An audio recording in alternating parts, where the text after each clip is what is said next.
Okay. A very good morning to one and all. I, Nidhi Chandorkar, welcome you once again to the 10 days virtual workshop on research methodology in social sciences, which is organized by the Internal Quality Assurance Cell of Bansangha's SM Shetty College of Science, Commerce and Management Studies. The workshop is sponsored by WRC's Indian Council of Social Science Research, ICSSR. During the earlier sessions, we learned how to do review of literature, collect and process data, and analyze it. Doing a good research does not reach its logical end till we document it. Writing a thesis is not only a structured process, but involves a great deal of creativity too. Therefore, this session is dedicated for understanding the minute details of thesis writing. So today's session is on writing of doctoral thesis, its components. The resource person for today is none other than our principal, Dr. Sridhara Shetty. Before I invite Sir to commence the session, I would like to take this opportunity to introduce him to the participants. Dr. Sridhara Shetty is a PhD in Commerce from the University of Bangalore and has teaching experience of more than 35 years. He is an approved PhD guide of the University of Mumbai in Faculty of Commerce and has successfully guided 4 PhD scholars. Presently, 8 scholars are pursuing their PhD under him. Sir is a trained assessor and peer team member of NAC. He is management nominee for the selection of post of principal and vice chancellor nominee for the selection of assistant professor at University of Mumbai. He has been appointed as convener of local inspection committees and various other committees by the university. He was the president of Association of Teachers of Commerce at Mangalore University for 3 years. He was also the president of Federation of Teachers of Commerce and Management of Karnataka State for 3 years. He is recipient of Y.G. Shetty Memorial Award in recognition towards extraordinary contribution in the field of education. He has been invited as keynote speaker for various conferences at state and national level, and he has also organized and presented in many conferences at state and national level. Under his able guidance, our college was accredited with A grade by NAC in the very first cycle in 2016. The college was awarded with Ramakrishna Bajaj Certificate of Merit. The college is now ISO 21001-2018 certified under his able guidance. Our college has received numerous other awards like Academic Excellence Award by Indus Foundation, Hyderabad and New Jersey, and Healthy Workplace Award by Arogya World under his leadership. Thank you, sir, for being there today for guiding our enthusiastic participants. Welcome, sir.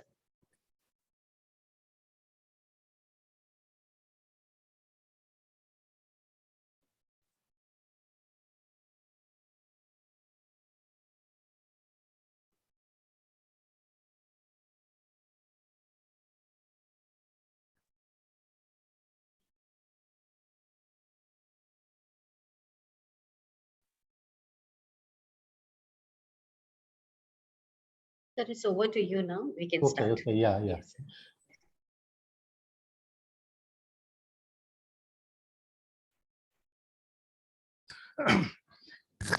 At the very outset, good morning to all of you. Thank you, Nidhi Chandorkar, for introducing me to the participants. Today is the 7th day of our research methodology workshop. So many vital areas of research methodology have been covered by the experts.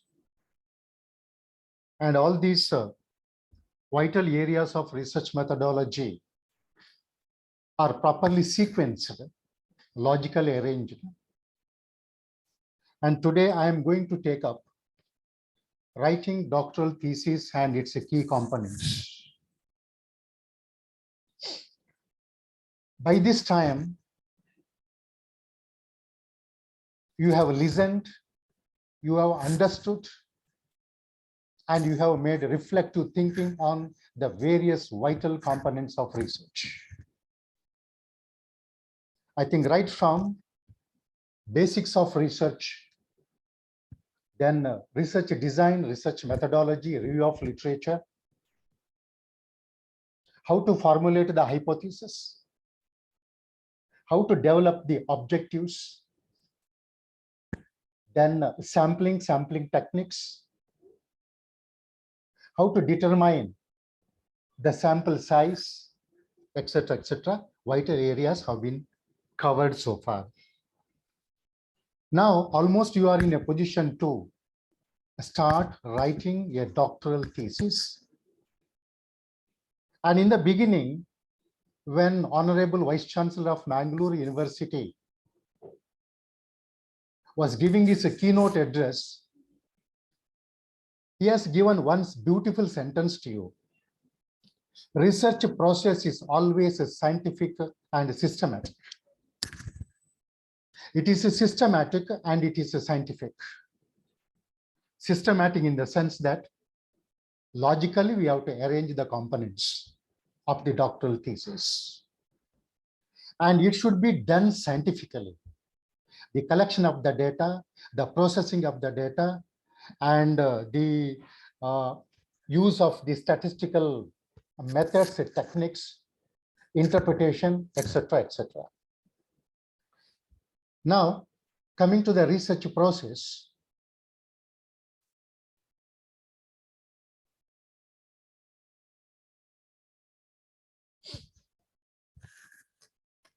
choose the comfortable and competent domain for your research.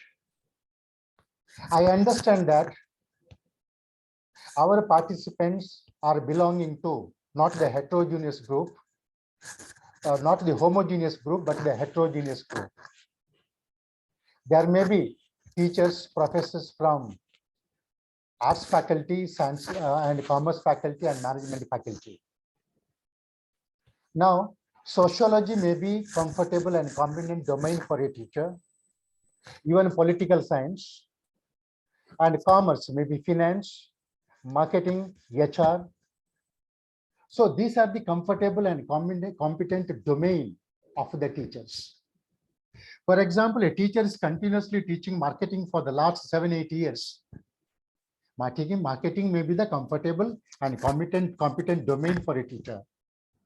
Likewise, finance or management. So choose the comfortable and competent domain. Competent in the sense you have some sort of grip over the topic or the subject. Next is, research starts with a problem of interest to the researcher and also to the community at the same time. A problem of interest to the researcher. For example, invariably a question is raised in the Viva. What prompted you to take up this particular area? Unless and until you have interest in that area, I think you would not have chosen that area. Therefore, research starts with a problem of interest to the researcher.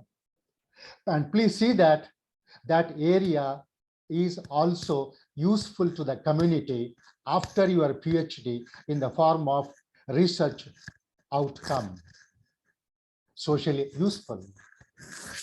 So you should have a social and economic value and relevance. Now, choose a particular topic in the domain and you have to convert the topic into your research area. There is a difference between topic and title. Topic may be consumer behavior.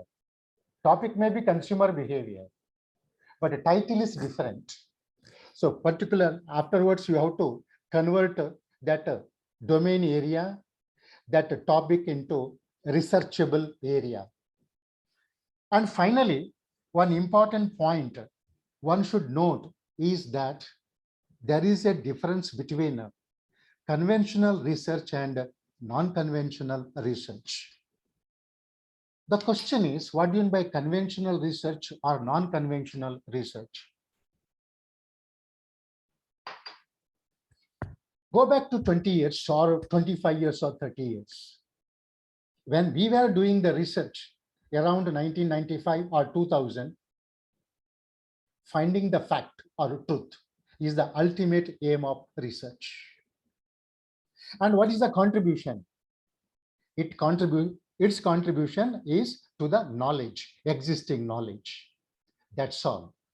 That is conventional research.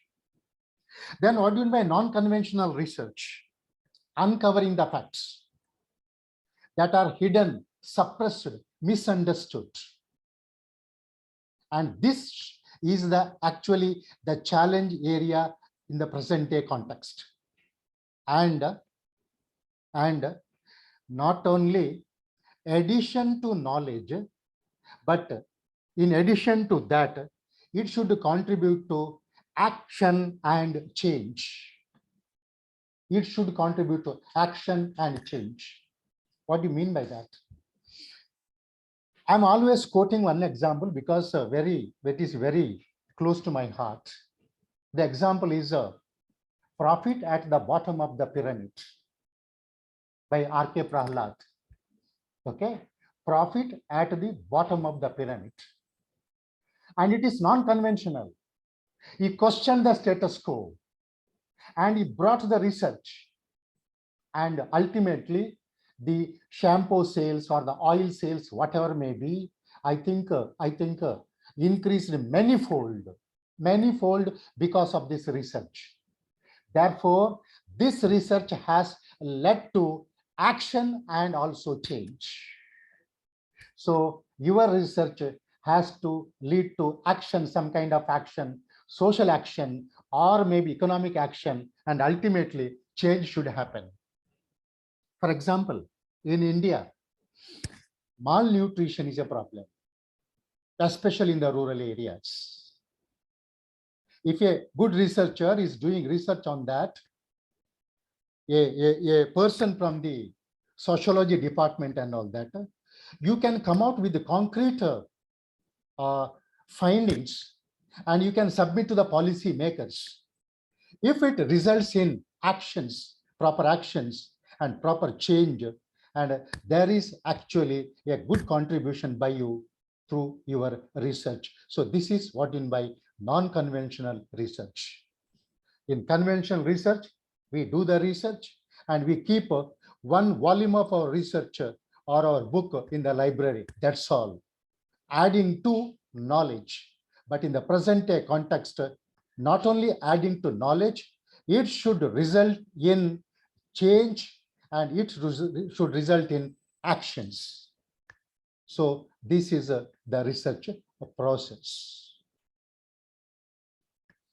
Title of the PhD thesis. I made it very clear, topic versus title. Topic is very wide: consumer behavior, job satisfaction, or working capital, etc., etc. This is the topic. And you have to the micro area and you have to fine tune it, and you have to narrow down and you have to formulate a title. Now, title should be, a smart title should be given. What do you mean by smart title? It should be specific, it should be measurable, it should be actionable, it should be relevant, and it should be timely, not outdated. A smart title should be given to your PhD thesis. Title should be comprehensive, complete, and catchy. Catchy in the sense that it should be attractive. The moment you read the title of a PhD thesis, it should catch your attention, and it should be comprehensive, and it should be amenable for a lot of insights and explanations. So that kind of title should be given to your PhD thesis. And ultimately, very important technical aspect, and the aspect is that title should be accepted by the doctoral committee. For example, you are doing your research affiliated to your university. What happens is, at the college level, the committee will endorse your title or your synopsis to the university. In the university, research review committee is there, subject-wise, area-wise. And the research committee will go through, scrutinize your synopsis, your title, etc. And ultimately, the title should be accepted by the research committee. So these are some of the aspects you should bear in mind.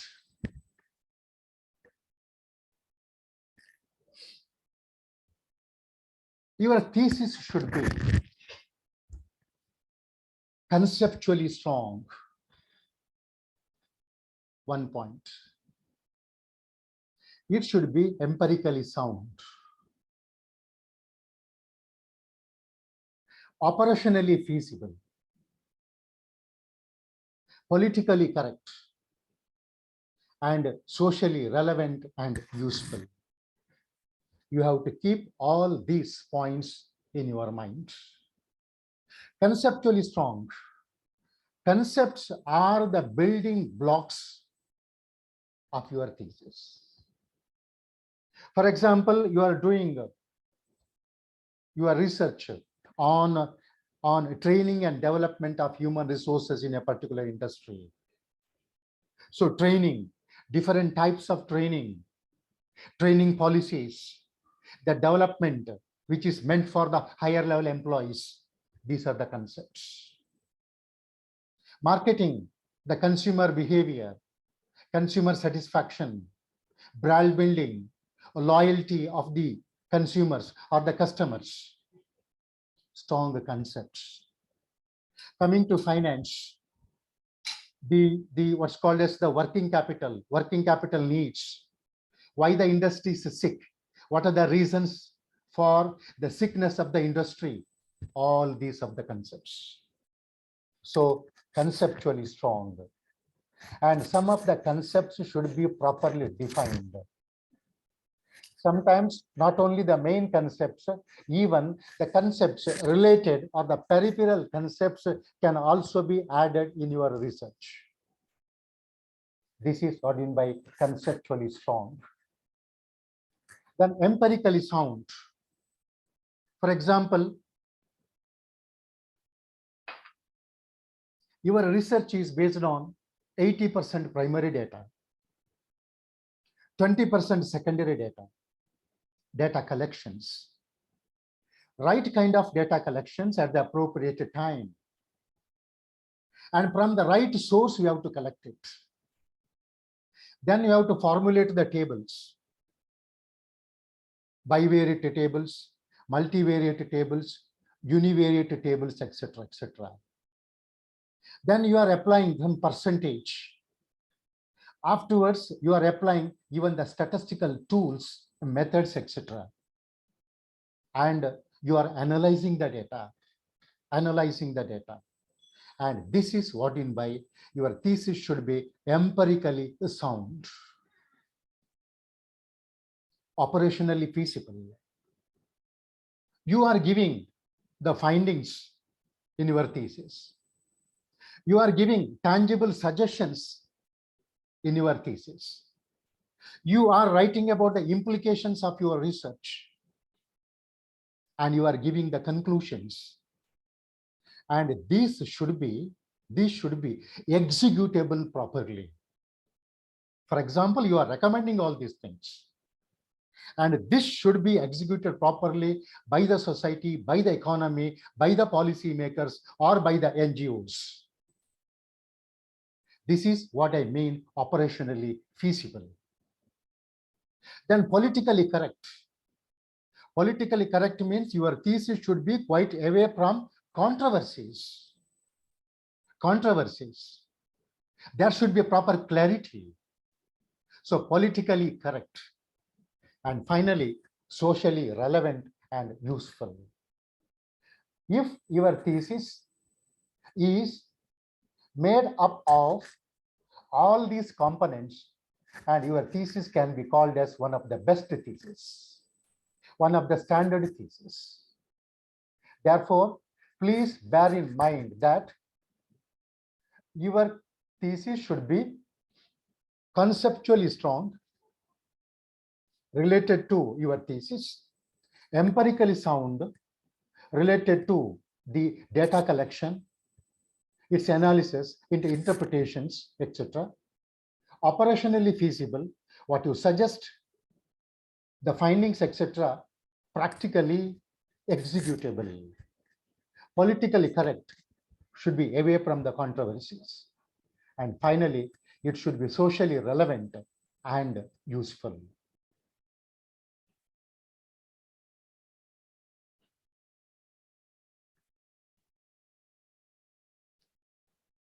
Now,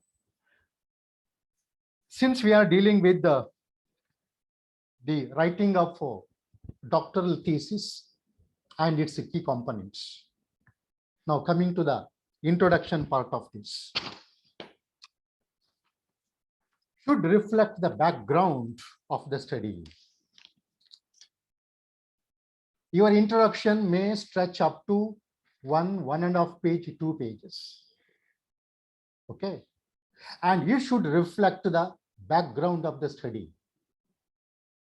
Should reflect the entire thesis. Should provide bird's eye view of the thesis. So by reading 1.5 page, 2 pages of introduction, a good academician can understand, not only understand, visualize what are the things I can find in the next 250 pages or 300 pages. One will definitely get a clear idea with the help of this 1.5 page or 2 pages of introduction. Such a robust introduction you should try to provide in the beginning. It should reflect the entire thesis. It is possible by reading 2 pages of introduction to visualize the next 290 pages. It should reflect the background of the study. And it should provide bird's eye view of the thesis. And dear participants, try to use the sharp language. What do you mean by sharp language? If you are from sociology, political science, history, etc., different subjects have different languages. When you come to economics, language is different. When you come to law, language is different. Therefore, while writing the introduction of your thesis, use the sharp language. Is it possible to acquire such a language? To a certain extent, it is possible. For example, if you read some 8 to 10 theses of similar type or the nature, you can understand to a certain extent what type of language I can use in my thesis for my introduction. And introduction may be written at the end. Now, for the beginners, I told that it is very difficult to penetrate in the beginning into the research area. And my justification is that the introduction, you can give a draft in the beginning.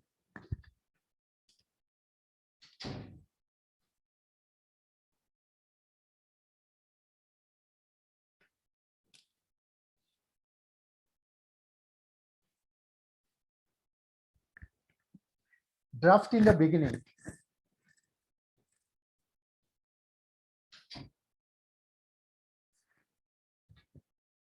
But ultimately, you understand the entire thesis at the end. Therefore, there would be much difference between what you have written in the beginning and what you are going to write at the end after understanding everything about research. Therefore, write in the beginning, but revisit it and refine it, update it, and you can write a beautiful introduction to your thesis. Here I would like to highlight one more point.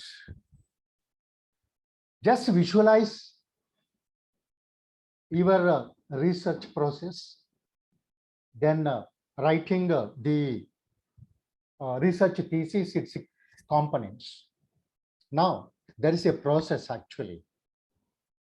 And this process consists of 4 stages. And these 4 stages would include input, transformation, output, and outcome. Input is nothing but all the ingredients you have used in your thesis.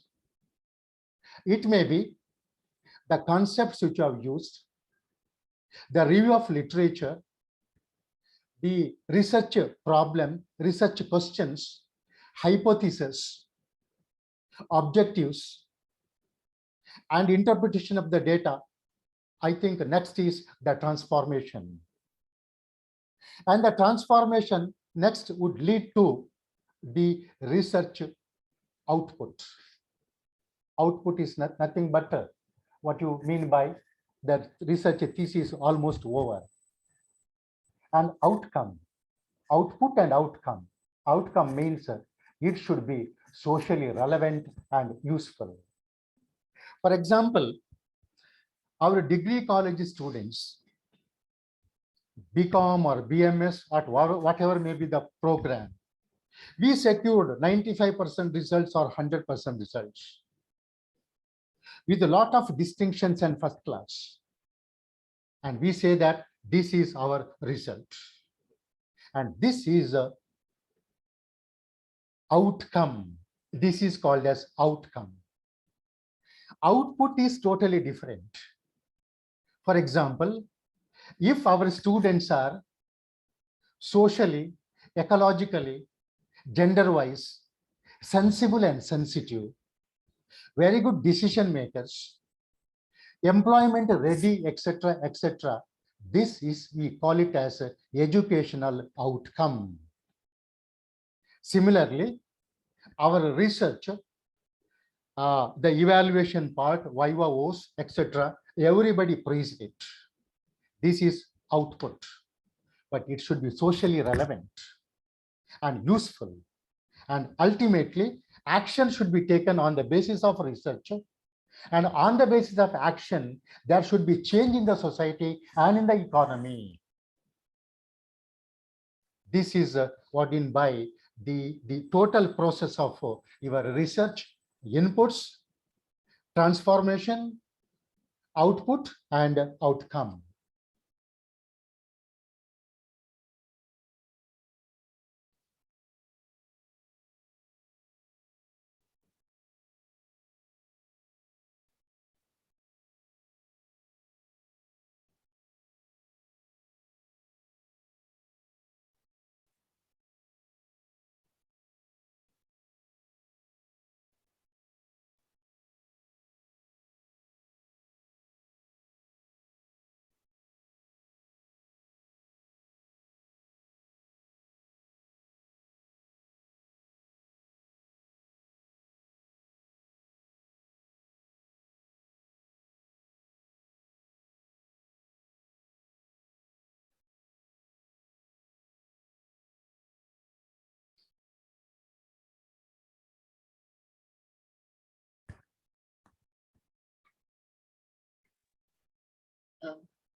One minute, yeah, just a minute, Yes. a minute. Yeah. Yes, yes, sir.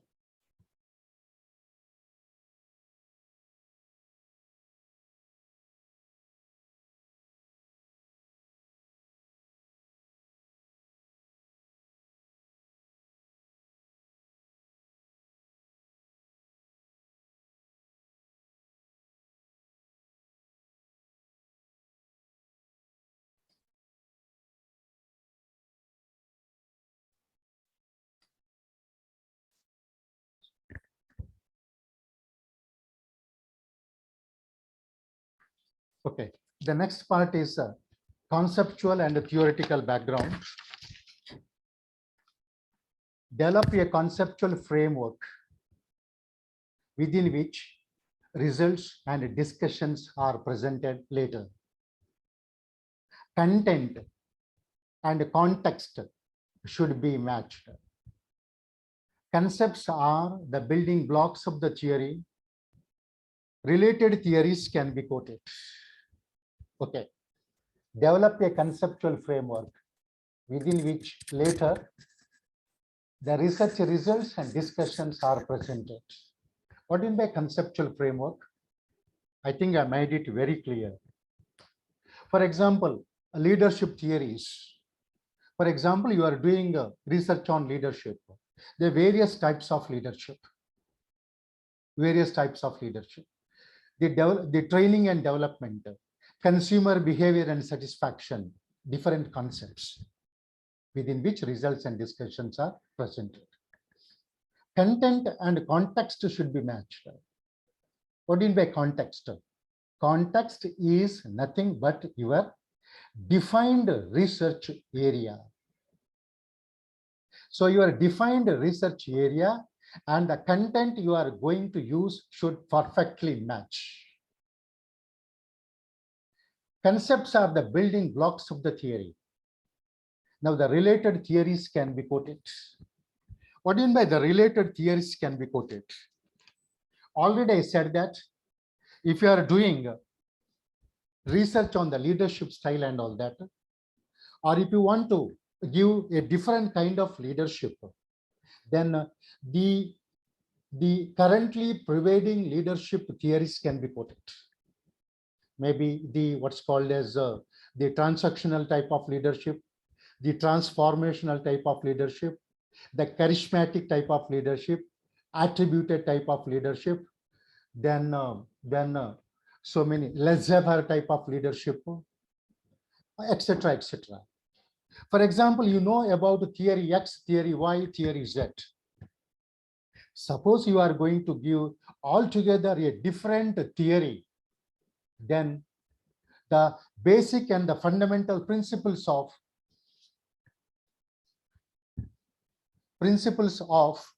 theory X, theory Y, theory Z can be quoted. Similarly, when you come across some theories related to your research, its relevance can be quoted in your research. So related theories can be quoted.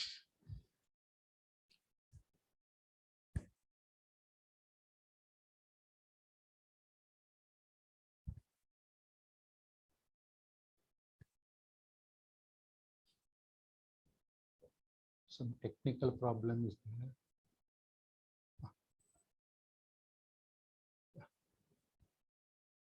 Yes. Now, review of literature. I think separate session was taken by Dr. Sudarshan, review of literature. Now, review of literature is an integral part and a very important part and a component of your research. As far as review of literature is concerned, we owe something to others. Give credit to the author. For example, we are referring 50, 60 authors and their research findings. So we owe something to others and we have to quote them. It means we have to give credit to the author wherever it is possible.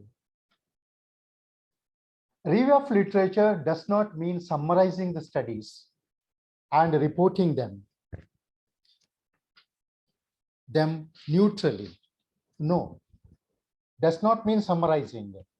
Sometimes we see in the thesis that you have quoted one author, next you have quoting another author, next quoting any author. You are making a kind of survey, that's all, nothing else.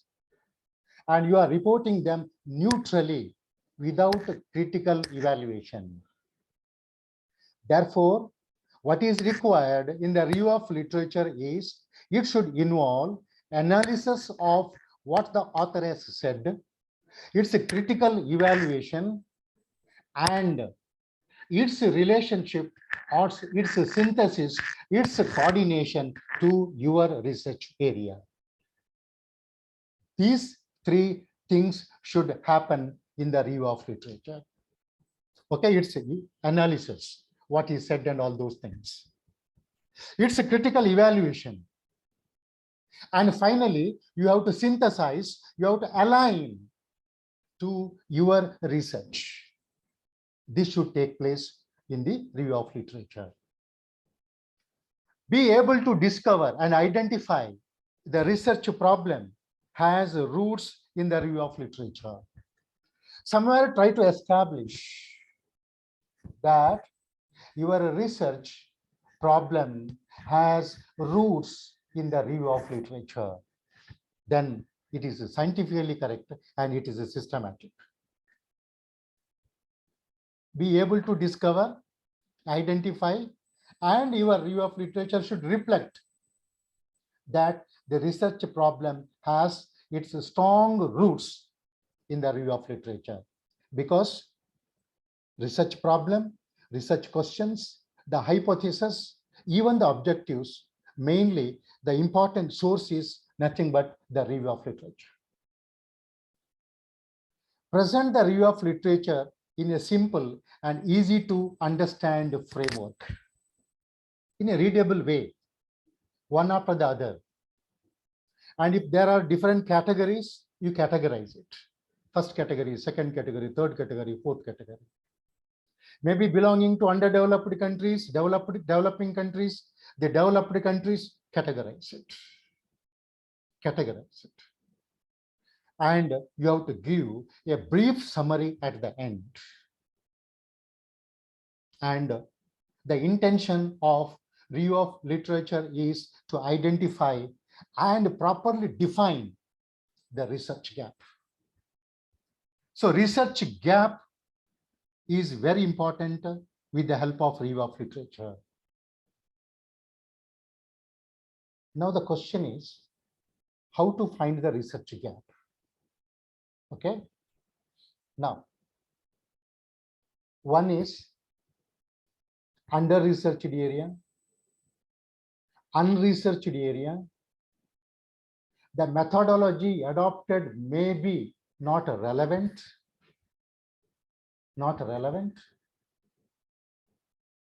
and empirically not tested properly, so that you can conclude that the studies so far covered in my review of literature, no authoritative study has been taken place so far in this area.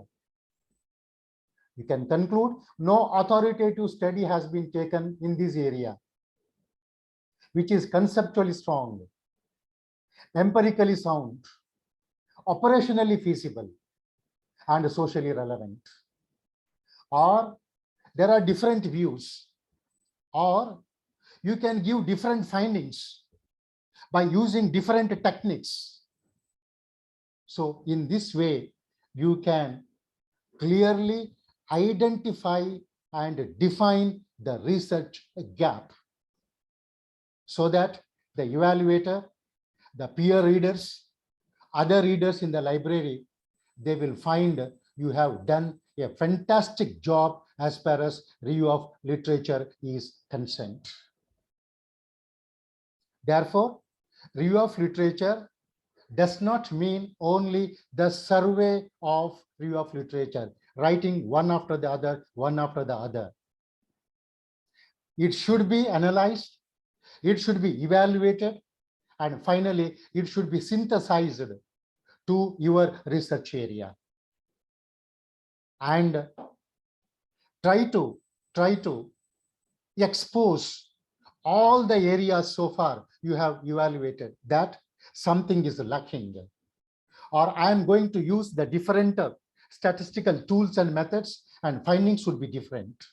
So in this way, you can justify your research gap. So this is what you mean by the research review of literature.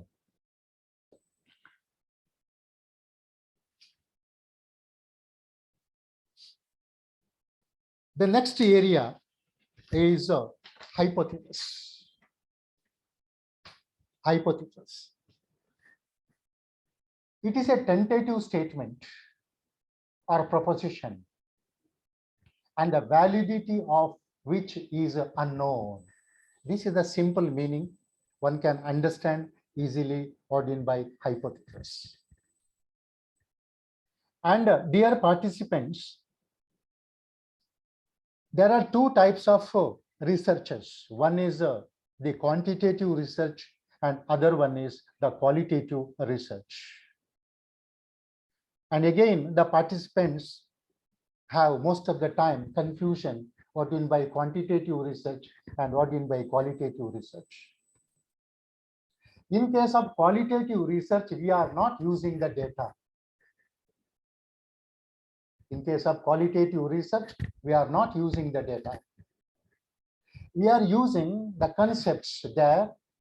We are using the insights. We are using the experience. We are using the wisdom. And there cannot be, when there is no data, there cannot be hypothesis in case of qualitative research. For example, Jnanapita awardees, they write a book for which Jnanapita is awarded 250 pages, 300 pages.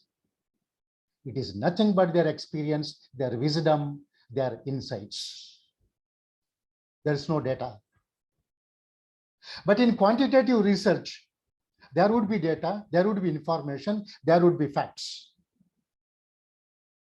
Empirical measurement is possible. We can evaluate it, we can quantify it, and their hypothesis is possible. So where hypothesis is required, where it is not required. So hypothesis is a tentative statement which you are making in the beginning. The validity in the beginning, which is not known, which is unknown. Now, from where you can get the source for developing the hypothesis? Sources of hypothesis. Theory.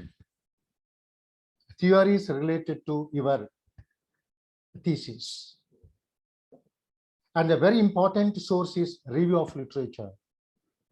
In the review of literature, you will come across all the variables related to your theory, your thesis, variables, which vary in size, in magnitude. For example, age, height, weight, income, which vary in size or in magnitude. Review of literature. Sometimes even the observations would be the source of hypothesis. Observations of the patients, observations of the consumers, observations of the customers, observations of the students, thousands and thousands. Observations. Sometimes even the intuition. Intuition is nothing but the distilled part of your experience. Suddenly sometimes comes intuition. Then focus group interview.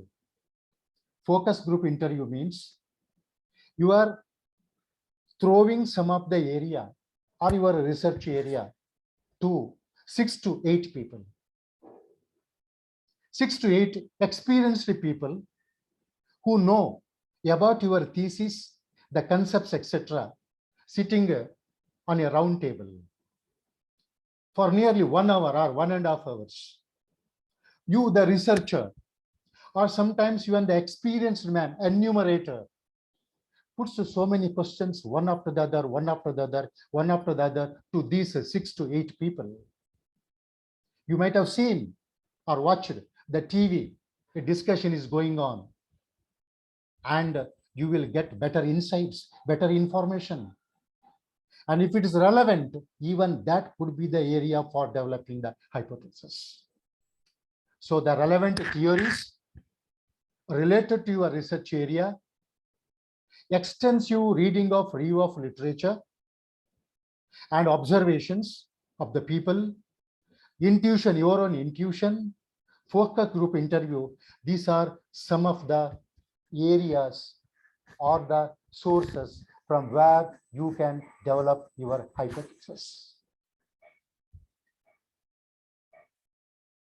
But the problem of our participants sometimes would be their question is very small. So how many hypotheses required? in the thesis.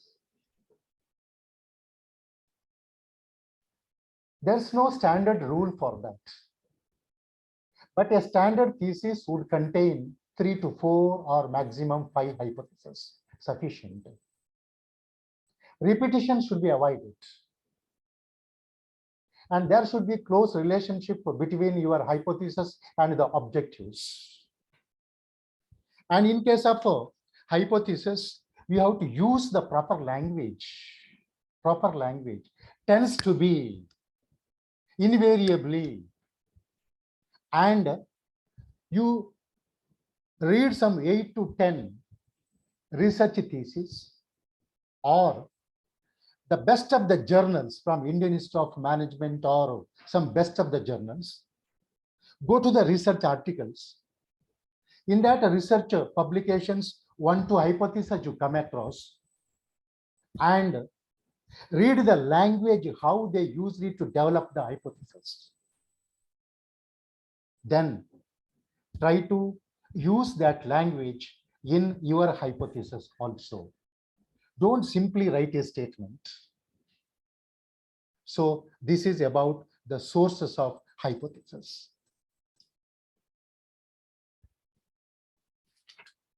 Importance of hypothesis in research. Provides a study with focus. If there are 3 hypotheses or 4 hypotheses or 5 hypotheses, your research is focusing on 5 areas, which is being tested afterwards, which may be proved or disproved later. So provides a particular focus on certain areas. It facilitates data collection, what to collect and what to not to collect, what to collect and what to not to collect. For example, there are 5 hypotheses, highest number of hypotheses. Number 1, number 2, number 3, number 4, number 5. Number 1 hypothesis demands this kind of data, this nature of data. Second one, this nature of data. Third, this nature of data, etc., etc. So that you can understand what to collect and what not to collect. And it helps in testing the theory.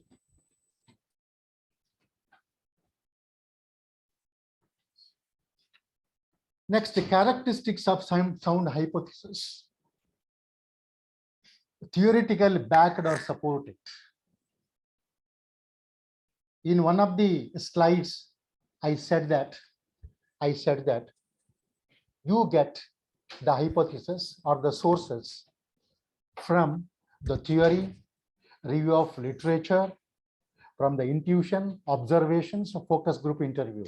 So your hypothesis is theoretically backed or supported if you have taken from the sources which I have mentioned in one of the slides previously. Testable form, which can be tested with the statistical tools. It is tentative. Tentative means what you have developed in the beginning is tentative.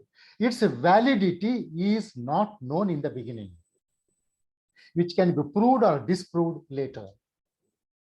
And its validity should be in doubt. We don't know. Directional takes into a particular directional. Value neutral. You are not giving the judgment in the beginning. And develop a complex hypothesis, not the simple one, not the superficial one. And it should evolve from research questions.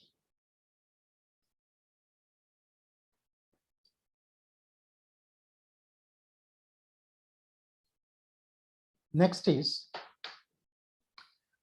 plan of action for research.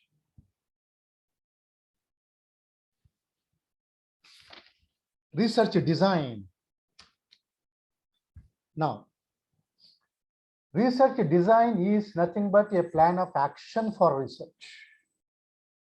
It is a blueprint or master plan for collection, measurement, and analysis of data. So research design is a blueprint or master plan for collection, measurement, and analysis of data. Now coming to the analysis of data. Some of the areas of questioning include what type of data required. You have to question primary data, secondary data, to what an extent I need the data for my thesis. Where can the required data be found? Dear participants, I think many experts, known nationally and internationally, have discussed about this one simple question. Where can the required data be found? I think they have given different sources of data. And what period of time will be the study include? For example, collection of data. Okay. How much time you are going to devote? Is it 1 year? Is it 9 months? Is it 1.5 years? And you should be careful at the same time that after 1 year, the data which you gathered would become outdated. Be careful about that. So the time span of collection of data is also important. And what would be the sample size? Okay. In one of the sessions, Madam has taken one exclusive session on how to determine the sample size. And you must have understood, internalized this. And if you have not understood properly, but with the help of that knowledge, you can find out different books and read the books, and you can also determine the sample size. One thing, dear participants, one question usually asked in the White House examination is, what is your sample size? How do you justify your sample size? I request all the participants be clear about this question. What is the sample size? What is the formula you have used? And what is the justification you are going to give? Sample size. What technique of data collection will be used? In one of the sessions previously was exclusively meant for sampling techniques. And in that session, the expert might have dealt with the probability sampling and the non-probability sampling. Probability sampling, non-probability sampling. Sampling techniques, there are two things to understand. One, you are not understanding at all, or you can fully understand that. Probability sampling, non-probability sampling. Probability sampling, I think simple random, systematic random sampling method, then stratified random sampling method, then cluster sampling methods. And in case of probability sampling, you should have proper population, proper universe, and the population frame. Then only you can use the probability sampling. And non-probability sampling techniques would include the convenience sampling, the judgmental or purposive sampling, the quota sampling, and the snowball techniques. And these four methods can be used when you are not sure about the size of the population and population frame, you are not aware. It's not possible to get it. In such circumstances, you are going for non-probability sampling, which include the convenience sampling, judgmental sampling, quota sampling, and the snowball technique. So sit with your guide or ask with the experts. This is my thesis, and the nature of data I'm going to collect is belonging to this category, and what type of technique I should use. How will be the data analyzed? Once you get the data, sufficient information, then the organizing the data, coding the data, presenting the data in the tabular form. Sometimes for the beginners, even formulation of the table is difficult. Univariate table, only one variable. Bivariate table, two variables. Multivariate, more than two variables. Number, their status, their percentage, etc., and the right kind of statistical methods, tools should be used so that you can get the statistical inferences properly. So how will be the data analyzed? And not only that, you have to write the explanation for each and every table. Dear participants, writing explanation is really an art as well as it's a skill. I will come to that point later. In what style will be the report be prepared? The entire report should be prepared. So this is about the research design.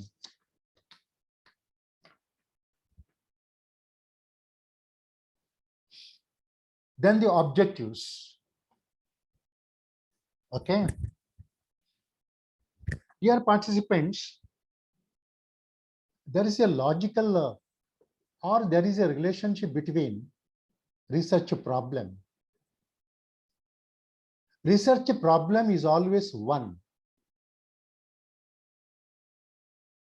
Research problem can be split into many research questions.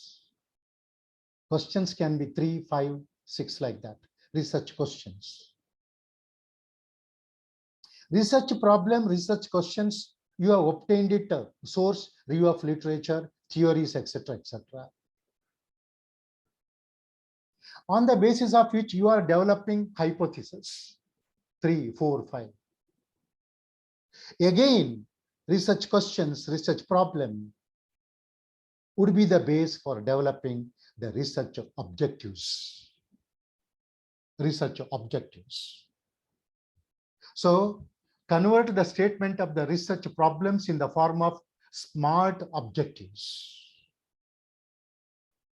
I explained the background of the research objectives, how you can develop it. Again, the question among many participants,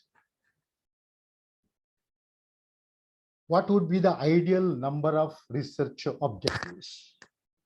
Ideal number of research objectives. Maybe 5, maybe 6, or maybe 6 only, can stop at 6, or maybe 7, not more than that, not 12, not 13, not 18. As our students write in examination, these are the advantages, 1 to 12, 13. These are the disadvantages. No. I used to say, when I was talking informally with my teachers, you might have seen a well of a temple, olden temple, olden well. And each and every stone of that well is properly dressed and connected to the other stones. In that way, it was built. Similarly, objectives should be logically arranged one after the other, one after the other, one after the other. And the last objective of the thesis should be a concluding one. What you are going to say ultimately, your contribution. You are going to develop a different kind of theory. Theory X, theory Y, theory Z, one more theory. You are going to give a different model for poverty eradication, for malnutrition eradication, for improving the health of the people of the rural area. A different model, a concluding type at the end. So list out the specific objectives. And these objectives should reflect in the in the coming subsequent chapters, one after the other, one after the other. Therefore, as far as the objectives are concerned, dear participants, think it. Think it. Write a draft, not one draft, 2, 3, maybe 4. Edit it, polish it, then update and fine tune it, then write in your thesis. In one sitting, it's not possible. You have to think, you have to write, you have to edit many times, you have to polish it with wordings properly, and update and fine tune it. So in that way, research objectives, because it is the core of your research. Sometimes the academicians, they just open the thesis and they directly go to research methodology or hypothesis or objectives. Now, while writing the objectives, the beginners, research aspirants, they will find it difficult how to start. Some of the usual concepts or the wordings which we use would include to analyze, to examine, to explain, to investigate, to know, to study, to describe, to find out, to understand, to explore. Depending upon your research, depending upon your particular objective, you have to use these wordings in the beginning. To study, to analyze, to evaluate, to understand, to examine, to provide, etc. So this is about the research objectives.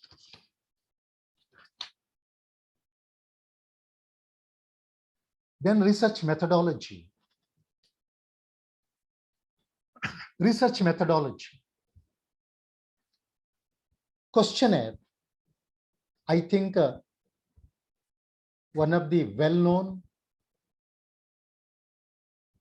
resource person, Dr. Gupta from Delhi, has dealt with this questionnaire, how to prepare the questionnaire, how to develop the questionnaire.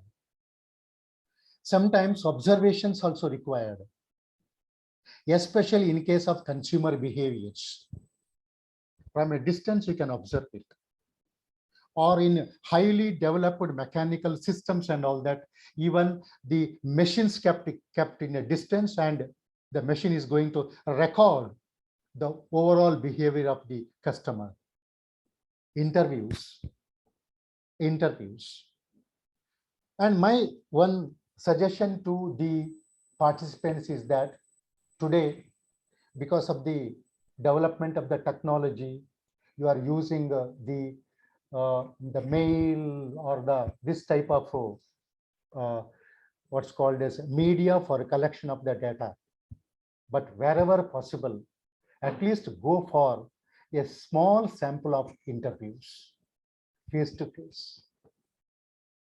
Because sometimes the conventional modern would give a perfect blend and synergy. So if you deal with some 25, 30, 50 very good people, and their knowledge, their experience, their insights, not only they are answering your questionnaire, in addition to that, they are providing some information, and that would be much better. Focus group interviews were required depending upon the nature of the study. Select some 6 to 8 people. Tell them well in advance that I am doing the research.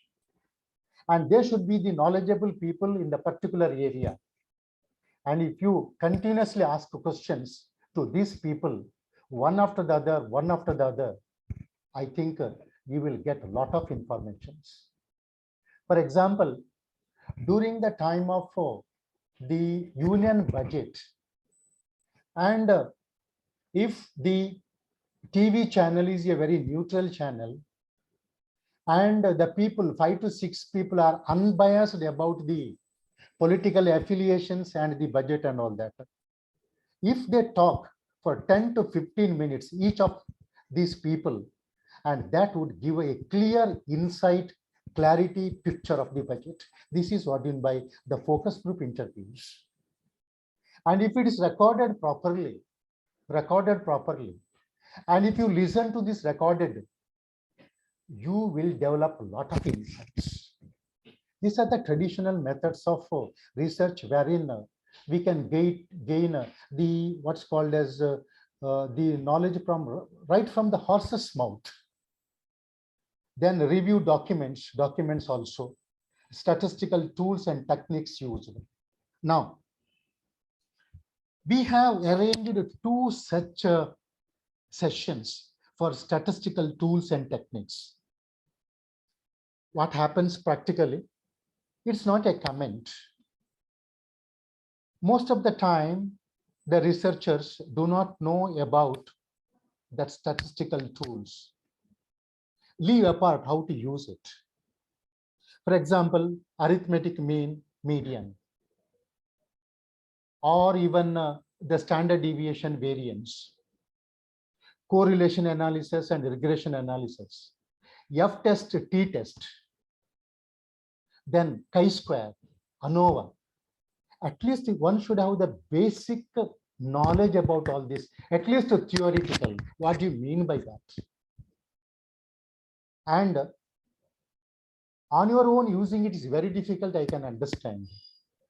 But choose a statistician in such a way that these tools which you are going to use should be properly compatible with your thesis. It should be taken care of.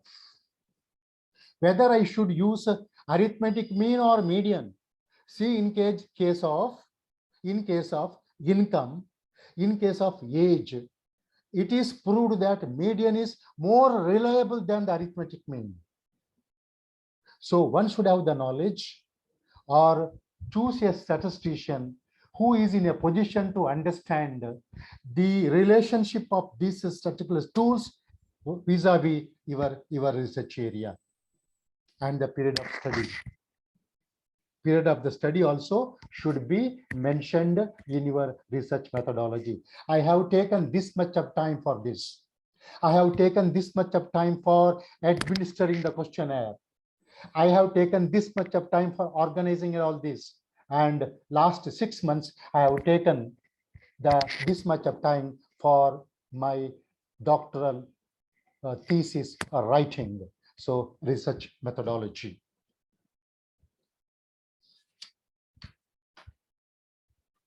Then a need for the present study. You have to write need for the present study. How can you write it? See the justifications. Prove that your topic under researched area. And this can be done with the help of review of literature under researched area. Call for directions for further research given by the earlier researchers in your chosen field. In your chosen field, you have verified, referred some 8 to 10 research theses. One point you should bear in mind is that at the end, in your research also, you should give proper direction for further research or future research so that others can be benefited. In your research, you cannot cover everything, the universe, not possible.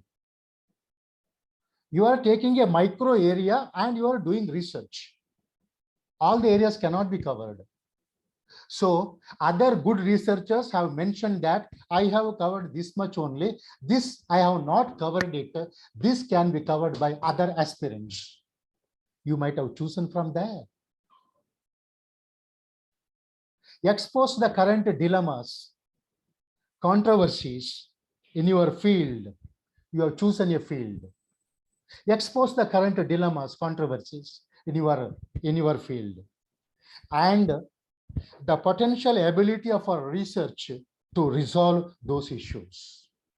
These are the dilemmas, ambiguities, controversies are there. Then I'm taking it up. And by doing the research, definitely I will give these solutions and all that, and that is useful to the society. And finally, assess the potential contributions of your study in terms of its utility to different stakeholders.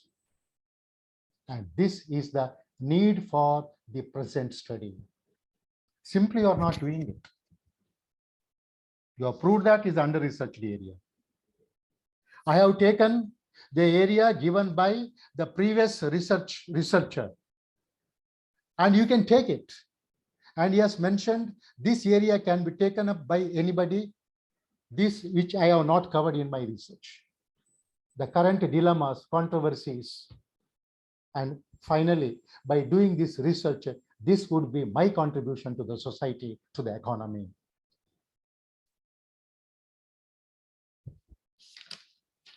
Scope and limitations of the study.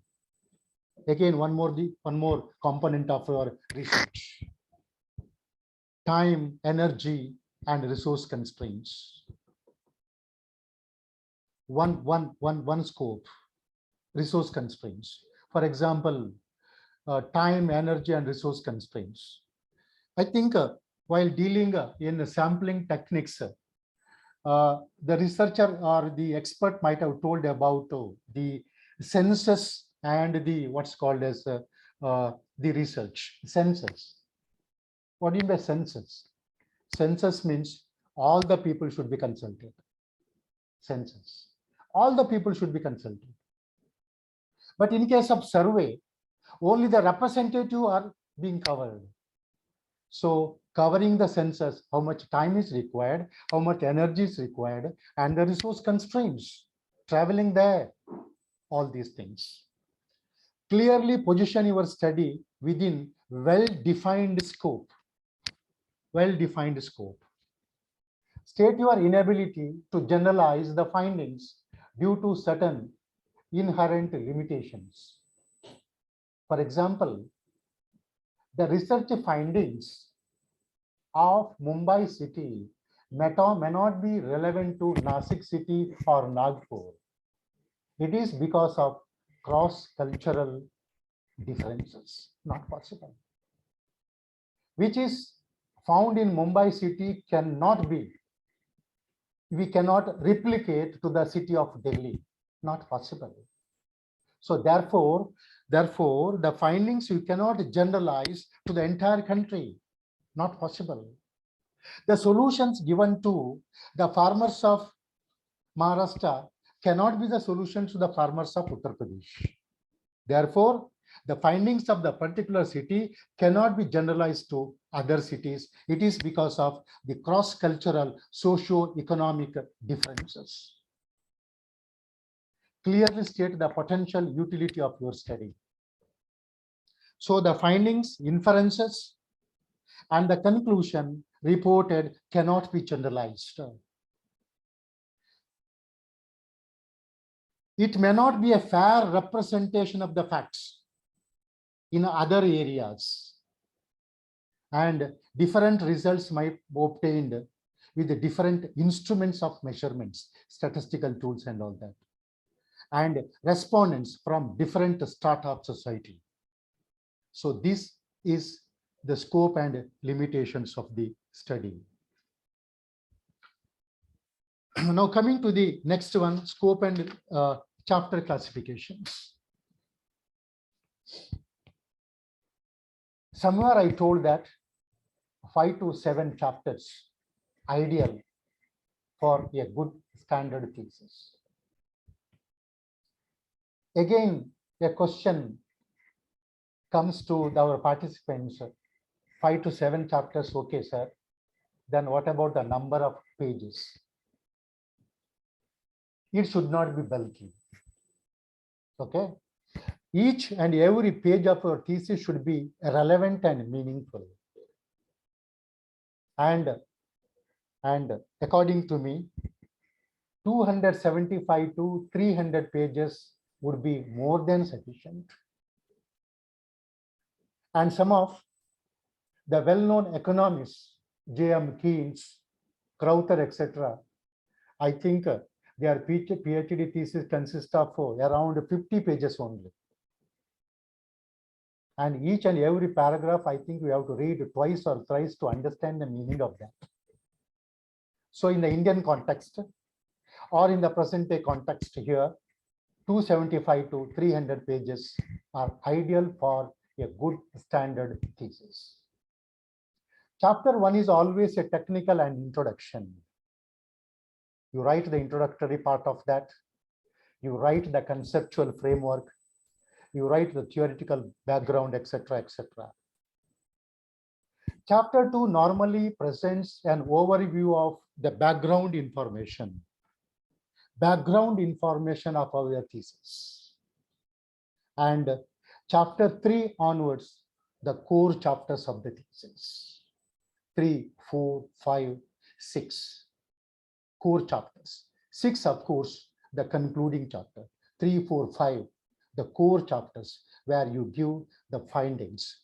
Again, the findings would be reflected in the concluding chapter also in the format of a summary. So this is about the chapter classification of your research thesis. Coming to the last chapter, capsule summary of the results. Results you find in chapter 3, chapter 4. There are 6 chapters, chapter 5. A small capsule summary should be given. Major findings of the core chapters also should be given. 1 paragraph, major findings of the core chapters. Major implications also should be given. Tangible and specific suggestions should be mentioned. And finally, as I said previously, directions for further research.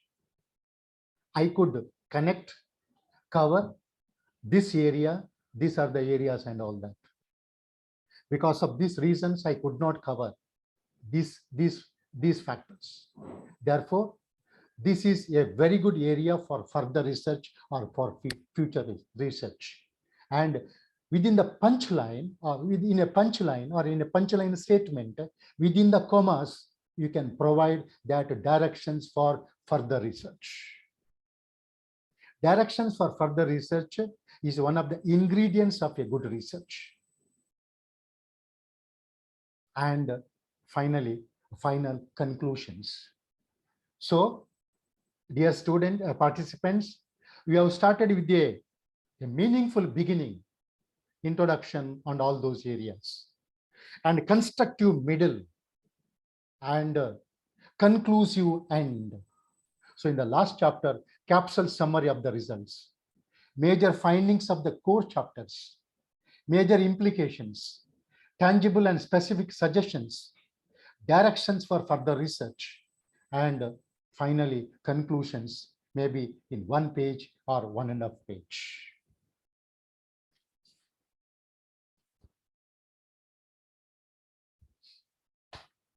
Then preparatory or formality part. Preparatory or formality part, which is found in the beginning of the thesis. Title page. You are mentioning the title. Research supervisor. Your own designations. And to which university you are submitting, and the college address, etc., etc., the title page. Certificate of statement by you and by your research supervisor. You are giving the certificate that my thesis is not part of any other research or project, etc. You are certifying it. Your guide or research supervisor is also guiding it. I mean, certifying it. Very important. And in the present day thesis, which the UGC insists, or which is called as ethics in research, the plagiarism certificate. It should be there. Otherwise, it is not accepted. Then, dear participants, acknowledgement. Acknowledgement for your guide, for your institutions, for UGC, for university. So co-guides, you and your family members. One list. To all, you owe a lot for your research. Acknowledgement. Table of contents. You might have developed some 30, 35, 40 tables. And each and every table should be numbered. So tables. Table of contents, table of list of tables, then figures, graphs, photos, etc. And I don't know, in Maharashtra, sometimes we write executive summary, or we write in proper technical word preface, maybe 2 pages, maybe 3 pages, depending upon the university, depending upon your research supervisor.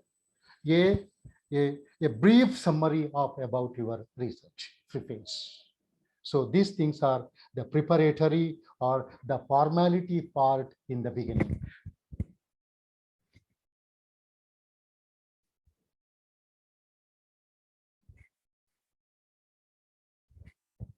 Now, my interaction with my teachers, research scholars, this is one area where the scholars find it difficult in the beginning. In case of research, the supervisor should also be strong academically, research-wise. Even the scholar should also come up to the level so that there would be perfect synergy between the two. In case of table, see you are getting the raw data, you are organizing the data, then based on that, you are preparing the table. Okay. And in the table, you may find or accommodate one variable, univariate table, two variables, bivariate, and you may accommodate more than two variables and its multivariate tables. And below you have to write the source from where you got the numbers, the data. It may be compiled data, or it may be the field survey data. It should be mentioned below each and every table. Then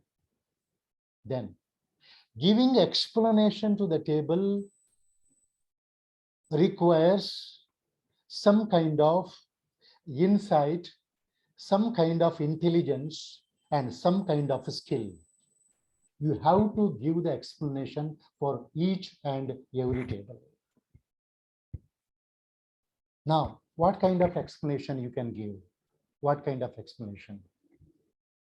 For example, in a bivariate table, you have adopted only the percentage, for example, only the percentage.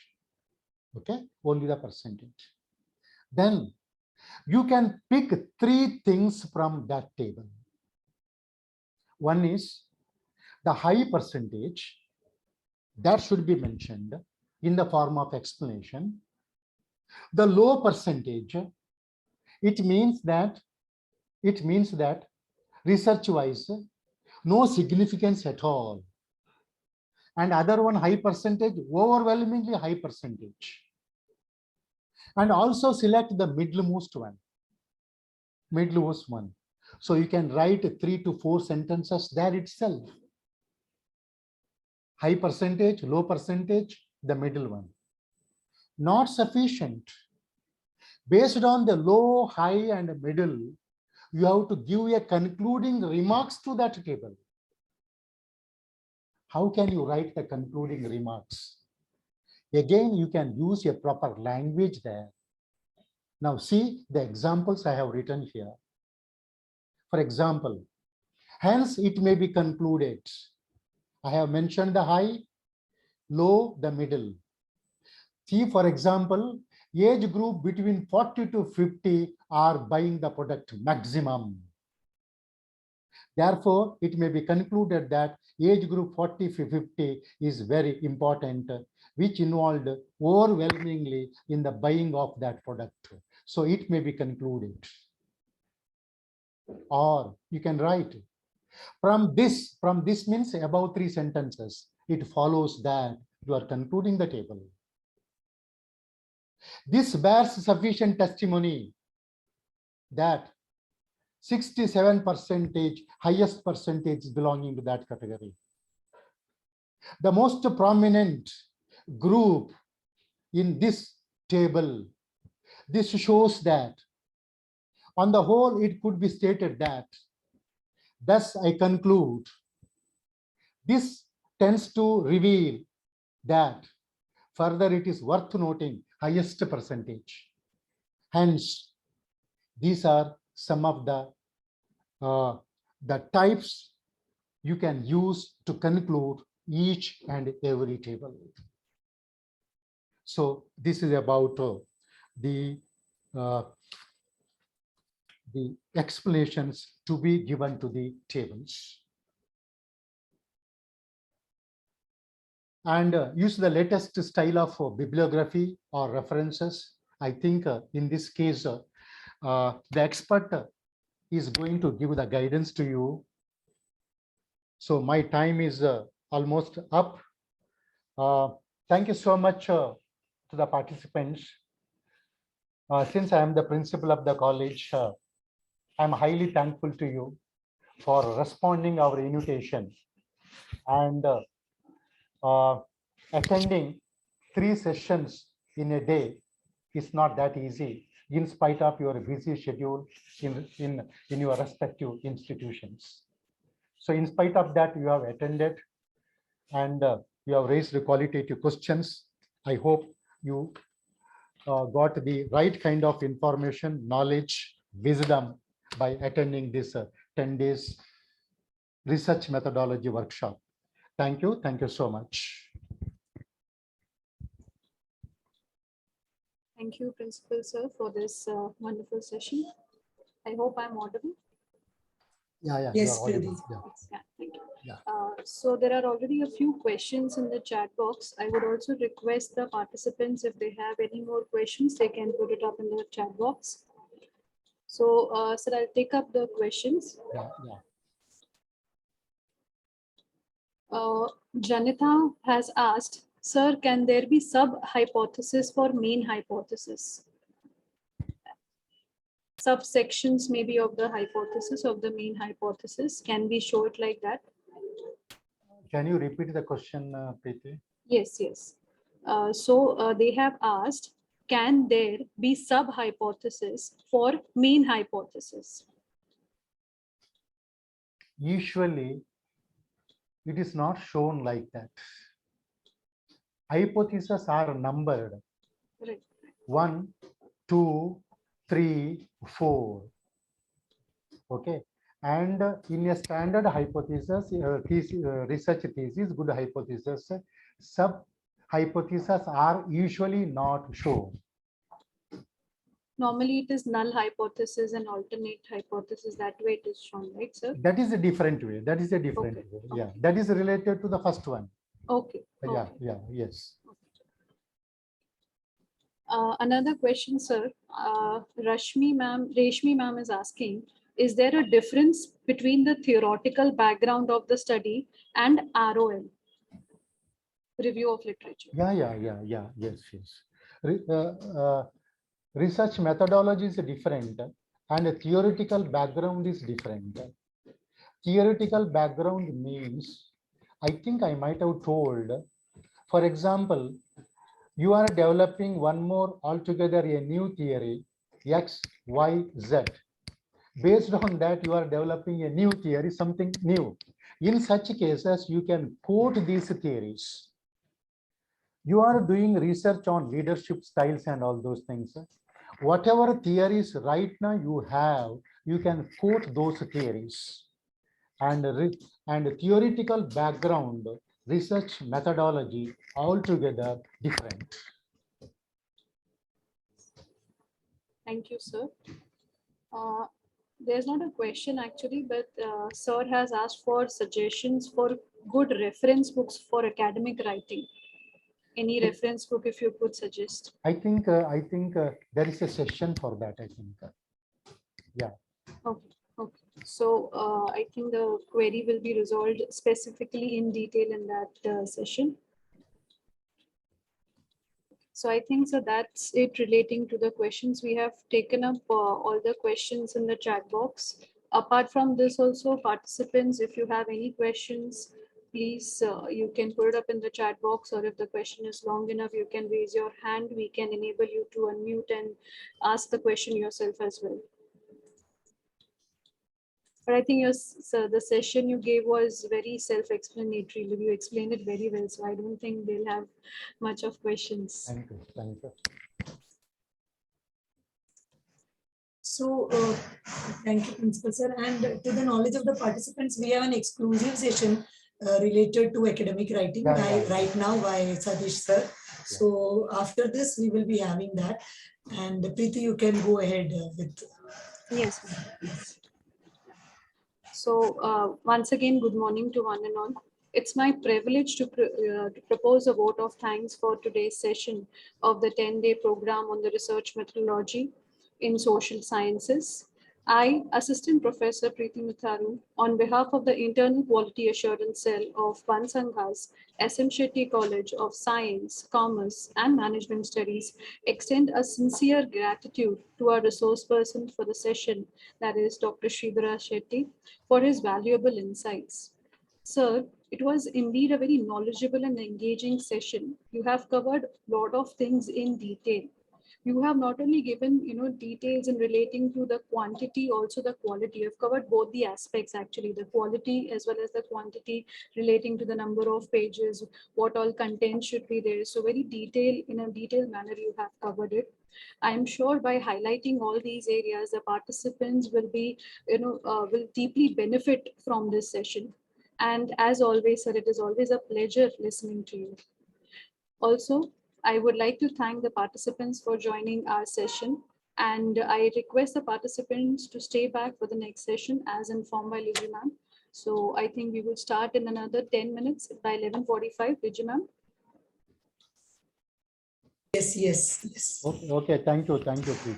Thank you, Liji. Thank you. Thank you, sir. Okay.